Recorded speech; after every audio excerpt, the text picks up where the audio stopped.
Hey, welcome to our Windows 7 how-tos, tips, and tricks series here.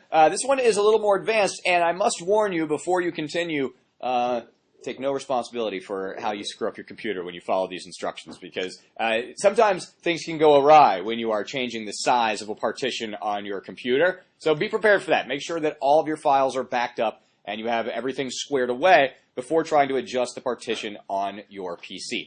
You may want to shrink the partition size of your Windows 7 partition because you want to try adding another operating system, or you simply want to divide things up on your PC across different partitions. It's actually quite easy to shrink the size of the partition on your Windows 7 volume without having to go to third-party utilities. I'll show you exactly how you do that right now. Go to the Start button and go ahead and click on Control Panel.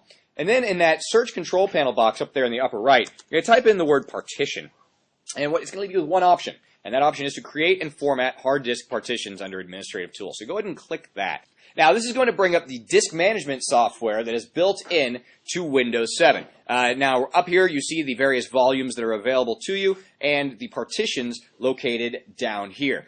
In order to shrink the partition, it's actually quite simple. Simply right-click on the partition that you want to change the size of. Go down to Shrink Volume and click on Shrink Volume. It's going to very quickly examine that volume to see exactly what the size and information about the partition is, and then it's going to come up with the option to actually shrink the partition. Now, it's going to say the total size before shrink. It's going to give you the size available to shrink. Of course, you may also want to look into defragmenting your hard drive before you do this, because if there is data located elsewhere, it's not going to move that data and won't be able to shrink that volume as far as you want to.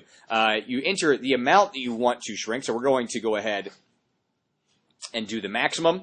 Size after, it's going to say the size after it, and you click on Shrink. And what it's going to do now is it's actually going to repartition that drive into multiple partitions. Now, once you're done with this, if you decide you want to go back, you simply go in and you click on Extend Partition, and you can extend that same partition back to where it was or to whatever size that you like. As you can see right here, we do now have two partitions of our drive, one formatted as NTFS, one unallocated, unformatted. It can be used for anything you like, installing different operating systems, trying different stuff out. And then, of course, again, if you want to extend it, you simply right-click, click on Extend Volume.